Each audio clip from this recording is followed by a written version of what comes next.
Hello guys, welcome back to my YouTube channel rose delight पे आप सबका स्वागत है। तो चलिए स्टार्ट करते हैं एक ऐसी मूवी से जिसको देखकर आप भी परेशान हो जाएंगे कि भाई ये बंदा आखिरकार इतने बहु पंगे ले कैसे रहा है। तो मेरी बहनों और उनके भाइयों, आ गए हो वीडियो देख रहे हो तो सब्सक्राइब भी करते जाओ, लाइक भी करते जाओ। तो आइए बात करते हैं शाहिद फकीर की, कपूर की। तो शाहिद से याद आया गाइस, बात हो रही है कबीर सिंह मूवी की। सुबह सवेरे उठते ही ना मुंह धोया ना हाथ, दारू को पेट में उतारते ही सीधा अपने दोस्त को फोन मिलाते हैं और पूछते हैं कि वो जो कल तेरे क्लिनिक में एक लड़की आई थी, वे जिसके बड़े बड़े बाल, उसका नंबर चाहिए। और उधर ही शाहिद भाई का दोस्त उसकी बात को कट करता है और बोलता है कि अपनी एक्साइटमेंट अपनी पतलून के अंदर ही रखो। कैसा छिचोरा है बे? डेली डेली नारा ढीला होता जा रहा है क्या तेरा? और सीधा ही उसके मुंह पर बोलता है कि भाई मैं डॉक्टर हूँ, दलाल नहीं। सुन इधर बेटे बात सुन। सर के बाल से लेके पाँव के नाखून तक कश मारने के बाद शाहिद भाई को गोले गंडे की बर्फ नजर आ जाती है और वो अपनी पतलून में डाल के आने पे ठंड ले रहे होते हैं। ये अश्लील है ये लोंडा।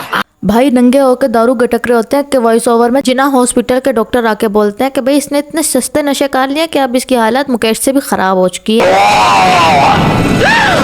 जैसे कि आपको पता है कि हमेशा अच्छे दोस्त पीछे से सपोर्ट कर रहे होते हैं, तो इसी तरह शाहिद भाई के भी दोस्त उसको सपोर्ट करने के लिए आ गए।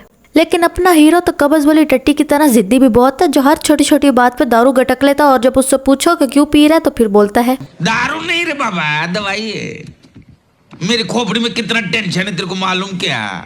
यही नहीं, अभी और सुनिए।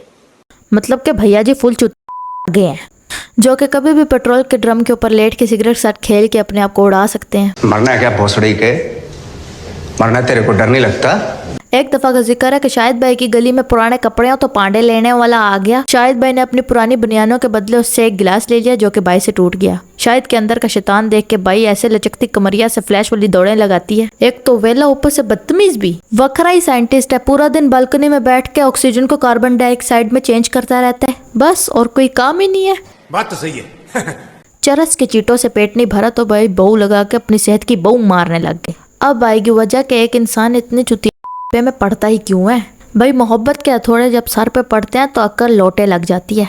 जी हाँ, अब कहानी में आती है एक प्रीति लड़की, मतलब प्रीति। फ्लैशबैक में जाए तो पता लगता है कि शायद भाई कभी नहाया भी करते थे। भैया जी कॉलेज पढ़ने आए थे कि एक दफा डिग्री ले लेंगे तो नौकरियों के बड़े दरवाजे खुल जाएंगे, लेकिन पहली ही नजर में लव एट फर्स्ट साइट कर बैठे। देखिए मोहतरम का माजी बहुत मजेदार था, अपने जमाने में स्पोर्ट्समैन रह चुके थे, डुई से भी बास्केटबॉल खेल सकते थे, बस मोहब्बत की बारिश में क्या भीग गए, कामयाबी की सारी उम्मीदें ही पानी में बह गई। आप लोग बंदे के हाल को देख के उसके माजी को ना जज करें कि भाई ये बचपन से ही बदतमीज होगा। हेलो शायद बेटा, मैं आपकी खाला बात कर रही दुबई से।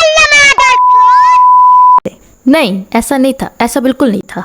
कॉलेज में शायद भाई लड़की के एक सुगर सीनियर होते हैं जो उसको पढ़ाने के बहाने क्लास से बाहर आने को बोलते हैं और वहीं उसके हाथ पर डायग्राम बना के कैलकुलेशन की डेरिवेशन भी समझा देते हैं, जिसपे अपनी प्रीति थोड़ी सी शम्मो खा जाती है। पेपर के रोल नंबर स्लिप आ गई, इन लोगों को अभी तक शर्म ही नहीं आई। बस यही मुलाकात के बाद शाहिद भाई को प्रीति के प्यार की लत लग जाती है। खुशियों के फूल खिल जाते हैं, बीच के बीचों बीच अधनंगे झूले लिए जाते हैं, मतलब ये ऊपर ऊपर से मजे लेने वाला सीन चलता ही रहता है। तो ये थी वजह। औरत का चक्कर बाबू भैया, औरत का चक्कर बहुत बेकार होता है।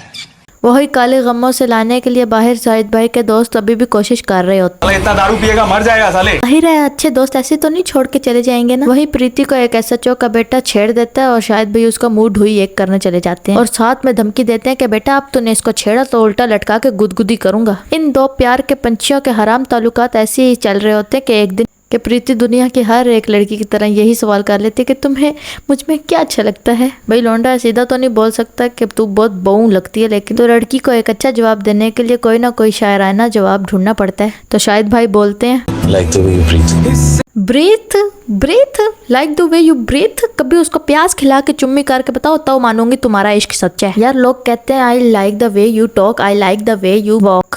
ऐसे के लोगों का रिलेशनशिप मेरा बच्चा से शुरू होता है और कुत्ते के बच्चे पे जाके खत्म होते हैं। एक दिन शायद भाई प्रीति के घर रिश्ता लेने चले जाते हैं कि प्रीति का बाप उसके मुंह पे रख के चिपाट मार देते कि भाई एक तो तू मैकेनिकल इंजीनियर, ऊपर से वेला, तुझे कोई कंगी ना दे, मैं बेटी कैसे दे दूं। कबीर की गुर्बत के लिए एक गाना लगाते हैं, देने वाले किसी को गरीबी न दे।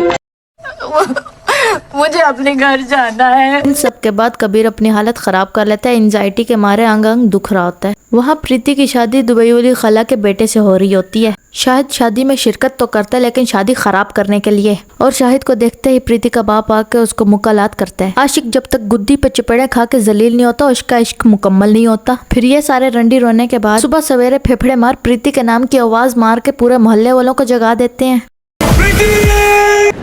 Not a rebel without a cause sir. I am not a rebel without a cause, मतलब मैं ये जो बुन बंगे ले रहा हूँ ये मैं भी नहीं ले रहा हूँ, मजबूर किया गया है। और फिर इतने रंडी रोने के बाद इसको आखिरकार प्रीति मिल जाती है। एक ही होना था तो हमारे 3 घंटे बर्बाद क्यों किए इसी रंडी रोने में।